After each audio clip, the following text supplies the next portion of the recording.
That, my friends, was a common Bengals W, and about damn time. My God, the Bengals season has such a more positive outlook today than it did 2 days ago. Common Bengals W here with Ross Sapp. I am so happy. I've rarely been happier to do a podcast at 12:05 in the morning. Had a full day to kind of catch up on work and digest this game that I was in attendance for. My first Bengals win as a season ticket holder, and it was not pretty in any way on the offensive end. It was a hideous game. Oh, terrible in that sense. But I'm excited to be here to talk to you about it. The several of you that would be watching at any point, much less at this hour of the night. So let's go ahead and talk about this game, man. A not just a much needed win, a necessary win for the Cincinnati Bengals. If they go 0-3, I think there's a real chance that Joe Burrow is sitting out the next two games before the bye and maybe not playing because you ain't going to make the playoffs. I think the Texans are maybe the only team that made the playoffs after going 0-3 a couple years ago in the divisional era. So, I mean, that is something you can't quite shake off. However, 0-2 is something that not only the Cincinnati Bengals can shake off, they have shaken off before. They've shaken it off the last 2 years. Now, will this be the year? I don't know. I got to be honest. Last year, I looked up and down the NFL, and I saw the Kansas City Chiefs, and that was the only real team I saw in the Cincinnati Bengals way. And I sincerely mean that. This year, I see the Kansas City Chiefs. I see the Philadelphia Eagles. I see the San Francisco 49ers and the Miami Dolphins. At the Bengals' best, they'd be lucky to be a top 5 team because there are some really great teams in the NFL right now. Some really, really great teams. I want to say hi to Damon and Brandon and Alicia in the chat. It's a lot different than Fightful. No super chats required. Just glad to have you guys here. Glad to have you guys talking about it. And Alicia says, saw your tweet about liking Stephen A's take this morning. Yeah. So let's talk about it. Calfgate. I went to the game with my friend Lord Crew. He's a pro wrestler in the Northern Kentucky area. And he got into the stadium pretty early. And he was sending me pictures of Joe Burrow's calf. And I was like, all right, we're on calf watch, like a real journalist. And I felt like after Thursday of last week, or I felt like after Wednesday of last week, he was going to play. Because if he was entertaining it by Wednesday, I thought for sure by Monday he was going to be playing, right? Like, I didn't think there was going to be much that kept him away from it. That being said, I can't pretend like I wasn't preparing a little bit mentally for Jake Browning, who had a good preseason, and that's nice. I'm glad that he had a good preseason. Not only did he have a good preseason, the Bengals brought in Trevor Siemian, and Trevor Siemian was brought in because he has won games from a starting position in the NFL, and they wanted somebody with experience. However, Jake Browning beat him for the job. And not only did they not bring Trevor Siemian back after that, they brought Reed Sinnett after the calf injury, and then they got A.J. McCarron. So I hear about one of my friends, Justin Lopez, talks about Trevor Siemian signing with the Jets. Trevor Siemian not only did not win the Bengals' backup job, he didn't win the backup job because the Bengals dipped back into the XFL pool and said, A.J. McCarron, you started a playoff game for us in the past. You've won a couple games for us in the past. Why don't you come on over? Why don't you come do the damn thing over here? Why don't you give us a little bit more insurance there? Now, I watched the XFL this year, and I had to force myself to be a St. Louis Battlehawks fan. There was no team local enough for me to invest in, right? I think St. Louis is probably probably the closest team I had. And Alicia says, did you see Aaron Rodgers' comments on Burrow and McAfee? No, I'd love it if he could put him here in the chat. Pardon. But AJ McCarron's XFL stats, 203 of 295 for 68.8%, 2,150 yards in 9 games, 24 TDs, 6 interceptions, 100 rushing yards, lost 2 fumbles. He had a 6 TD game.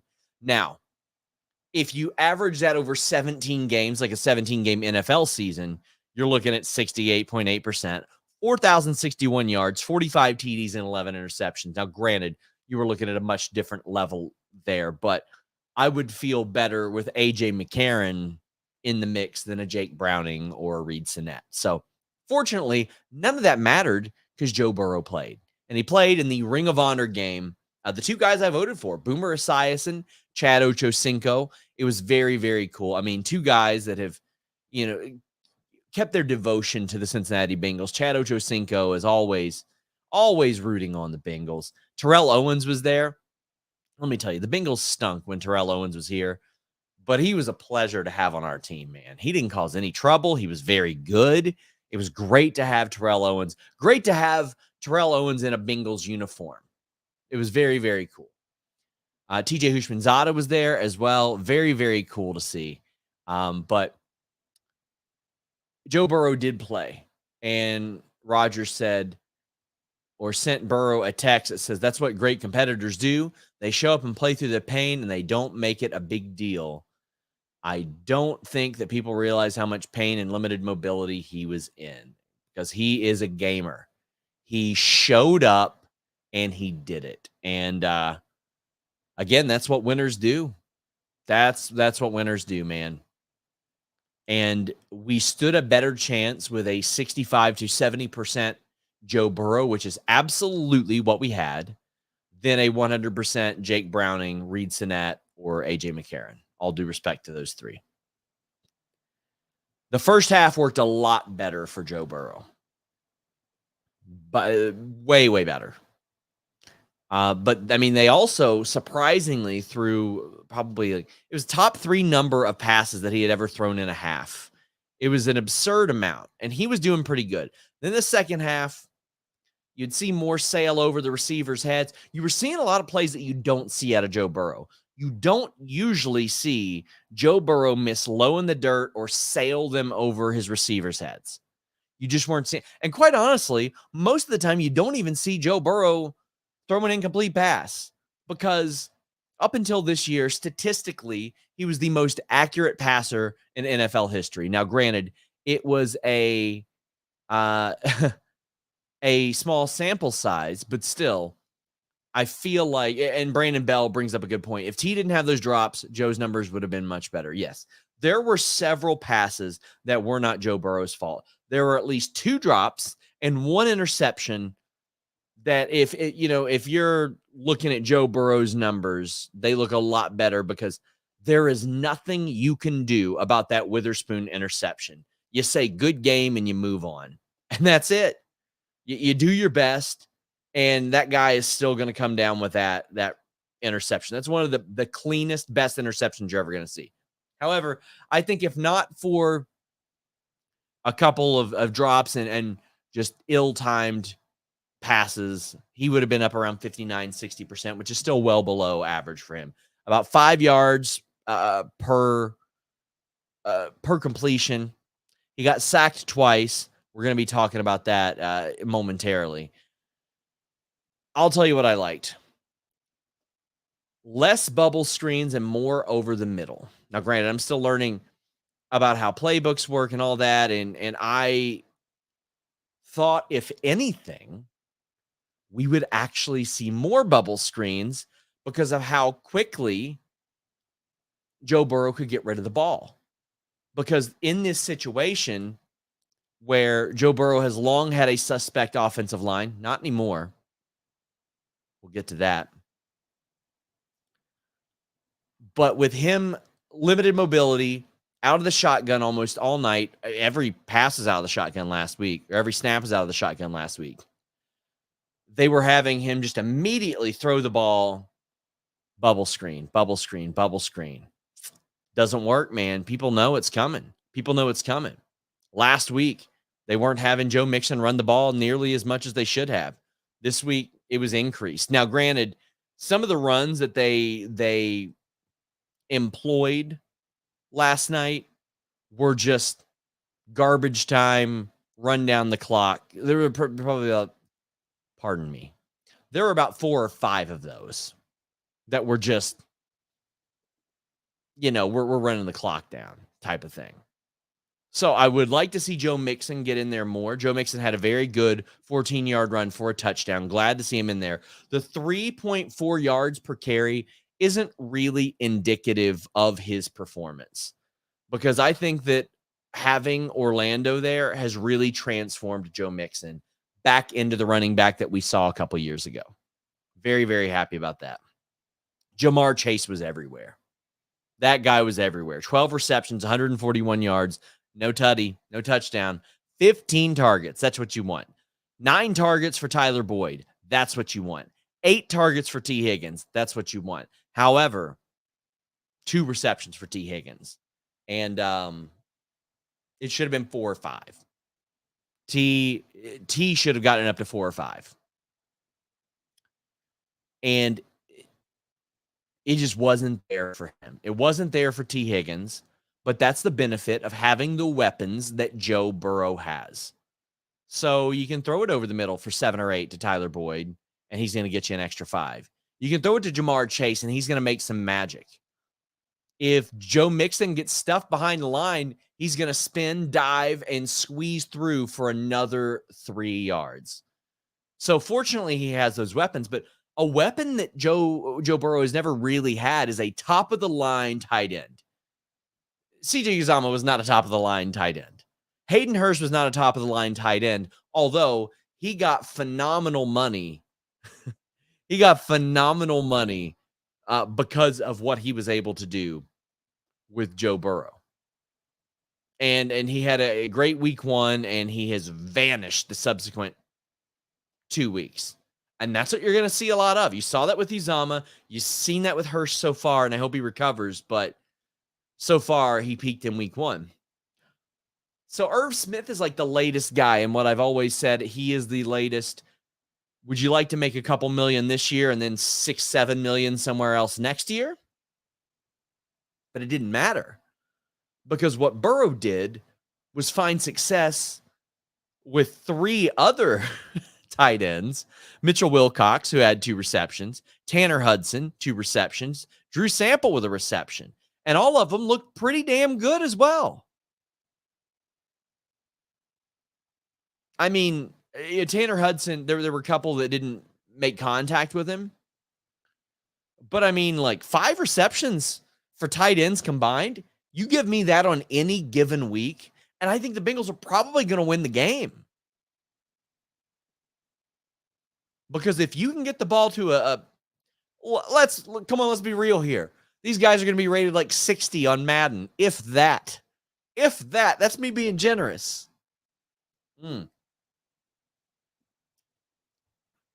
Charlie Jones with a little reception as well.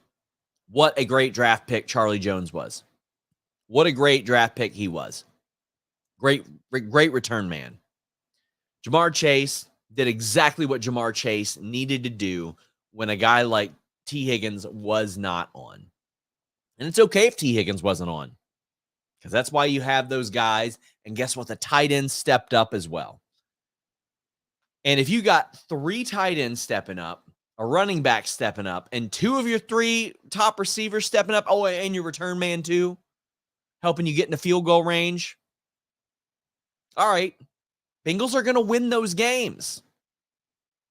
They can make magic when Joe Burrow is sidelined or hurt or hampered.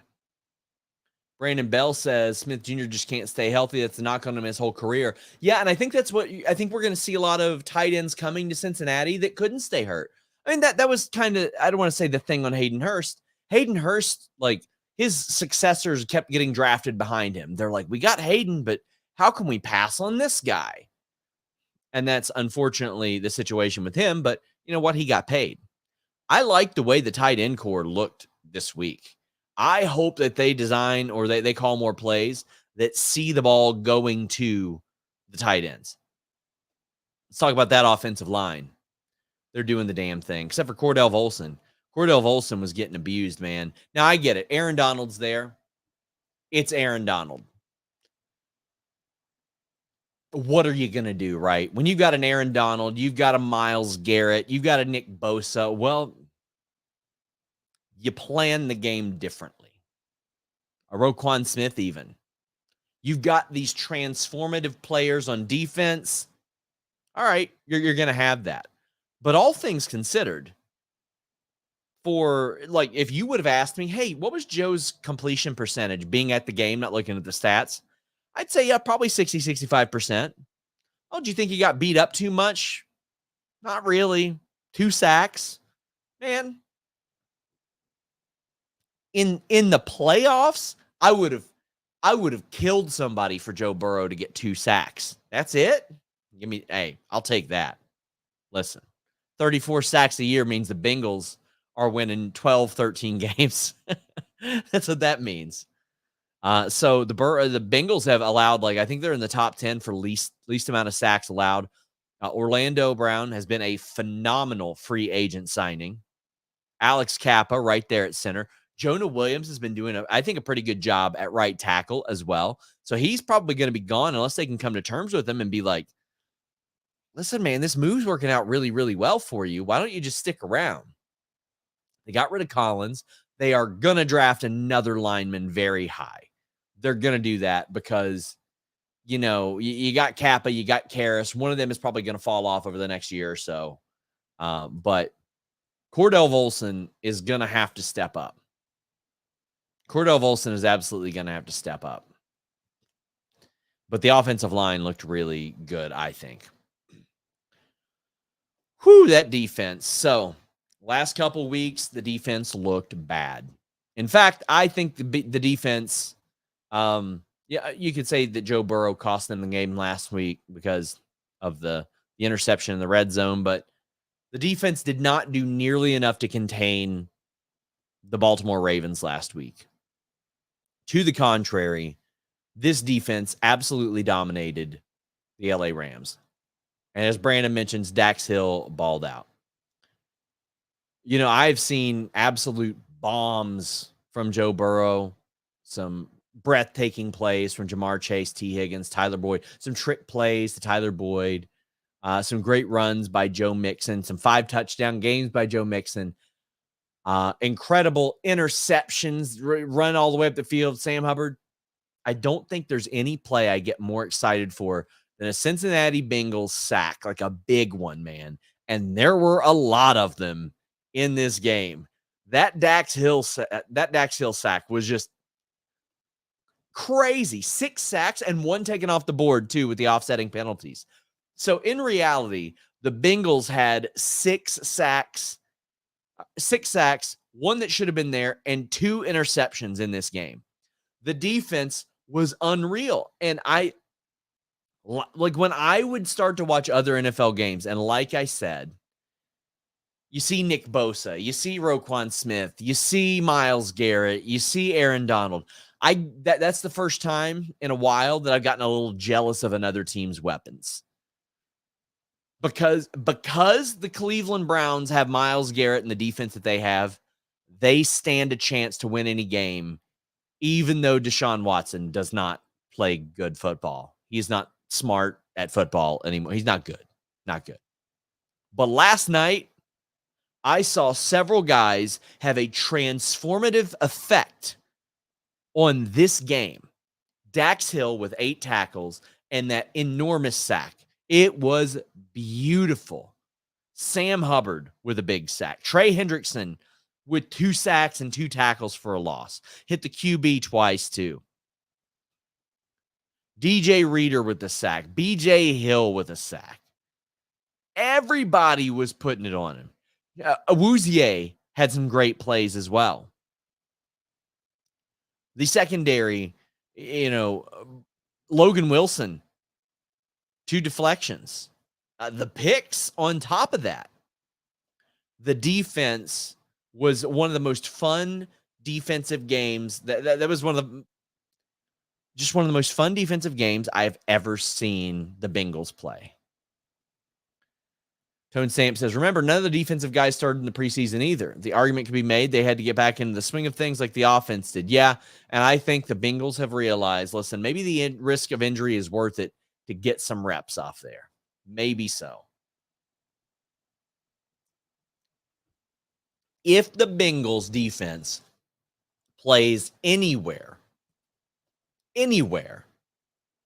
resembling this against the Tennessee Titans, the Cincinnati Bengals will stroll to a victory.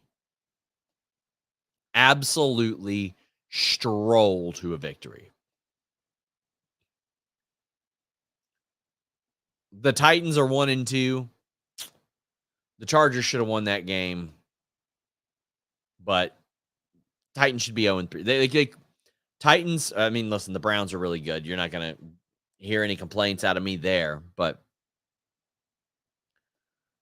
Ryan Tannehill should get absolutely shit kicked in this game by this defense that is coming in there feeling very, very confident.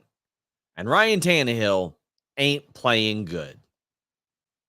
Playing some of his worst football that he has ever played, and he's got two hungry young quarterbacks behind him. He's sitting at 1 tutty, 3 picks right now. He has been sacked 13 times. He is getting sacked right now. He is getting sacked on 13.5%. 13.5% of his passes. My God, man. My God. Now, the thing about the Tennessee Titans you always got to worry about is that Derrick Henry fella, and he's tough to stop. He's tough to stop. So hopefully they can. But this year he's looked a little bit more pedestrian. So hopefully he looks pedestrian next week too.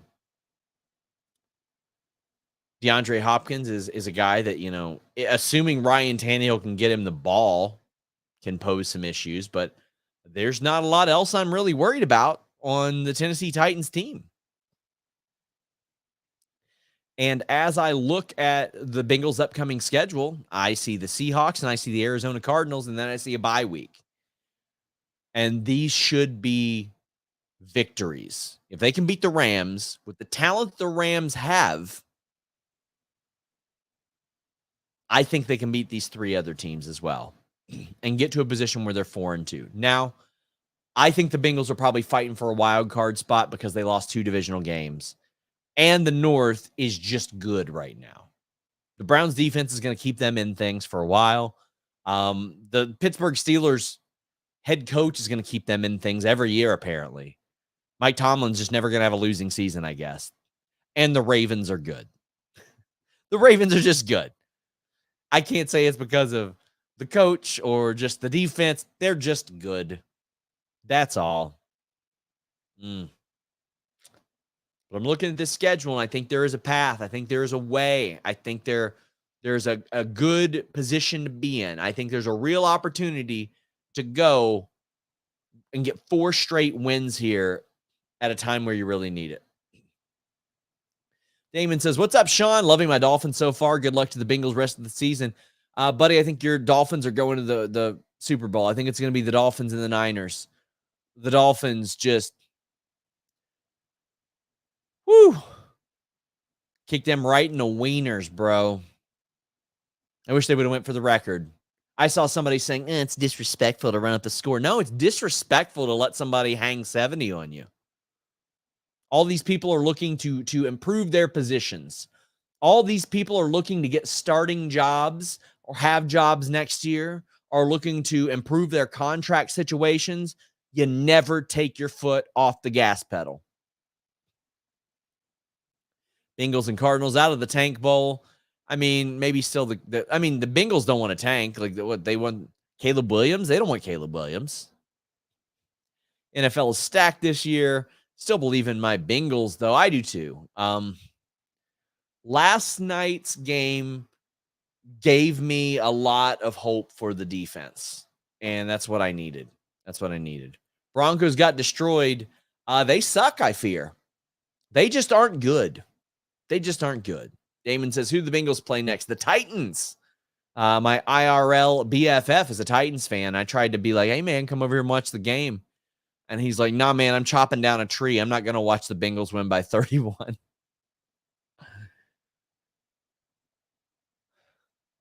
Thoughts on Brian Pillman Jr.'s NXT vignette using his dad's using footage of his dad's time at the Bengals? Haven't seen it yet. I like Brian a lot personally. I knew him before he was ever in wrestling because I'm local to the area. Very happy for him. Very happy for him. I think that's the right environment for him. Ella, J. Thank you. The Chad and T.O. show was a fun time, man. It was a fun time. Yeah, Brandon, that interception, that pick by L.A., like, what are you going to do, right? Like, there's nothing you could have done to prevent that. He snatched it. Oh, I love this, Alicia. Rich Eisen had a sad little moment where he realized a 100% Zach Wilson isn't close to a 50% Burrow. Listen, okay. Does Zach Wilson stink? Yes, absolutely. But Joe Namath, the absolute set of nuts on that motherfucker to bury Zach Wilson? Are you kidding me? Are you kidding me? Joe Namath would have kicked his grandmother in the face to have stats like Zach Wilson. And I know a lot of people, romanticize Joe Namath because he sells your grandpa whatever coins are on Fox News and he won a Super Bowl and all that. That man sucked. Outside of a 2-3 year window, that guy was garbage. And even during that period, he wasn't that great. He led the league in picks 4 times over the course of like a decade. 173 touchdowns and 220 interceptions. He barely cracked 50% completion percentage. That man was not good. And after the Super Bowl, he made the playoffs one time. He could barely stay on the field. Joe Namath sucked ass. He was so terrible. So it's like he won 1 Super Bowl. Like, think about that. Who's the most trash quarterback you ever saw win a Super Bowl in our era? Okay. I'm not going to call him trash. Imagine if Nick Foles was out there saying, God damn it, man, they got to move on from this guy. Zach Wilson, they got to move on. CJ Stroud, it's time to end the project. Comical. Joe Namath sucked. I don't care about the era. Man. Jesus Christ. Man threw picks 6% of the time. Insane.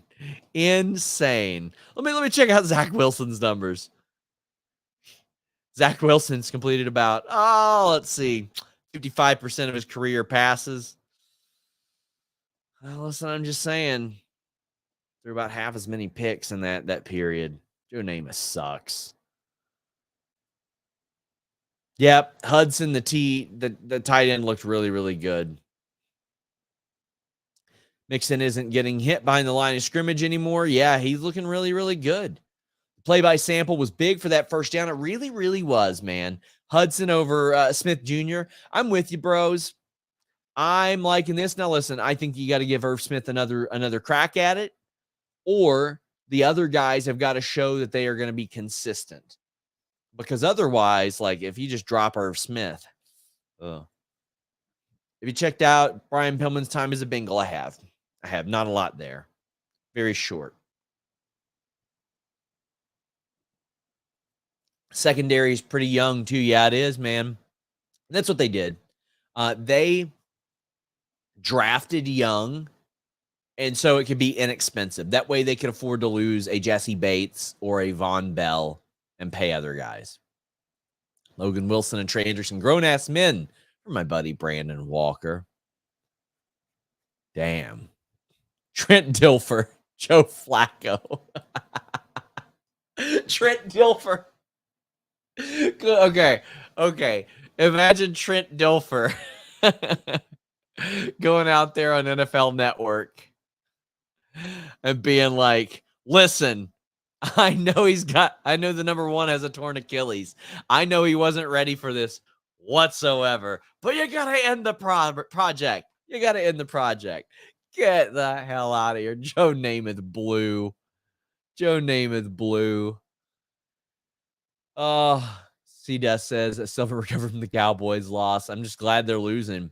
I like to see these teams show vulnerability. And I don't know that the Ravens showed vulnerability. Ravens got screwed the other day, bros. Scattered. But I'm not going to be mad. Listen, they could slip on a banana peel for all I care, as long as they take that L. Don't care how it happens.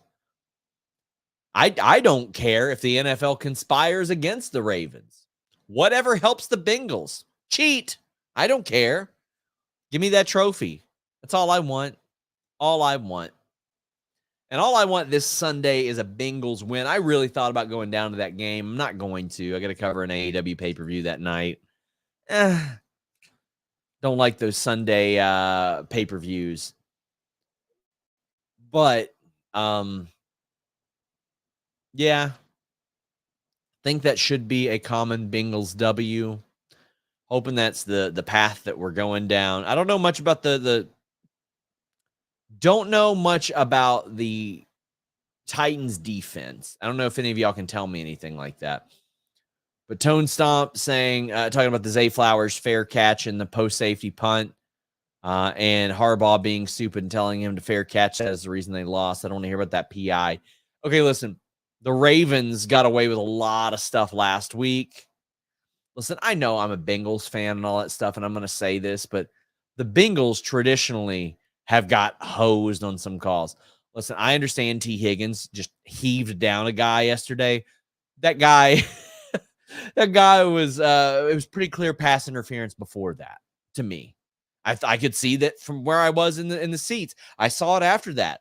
The contact past the point where he's supposed to have contact, he got thrown down because of it. Now, I don't think that T. Higgins should have got a touchdown. It should have been a DPI from that era.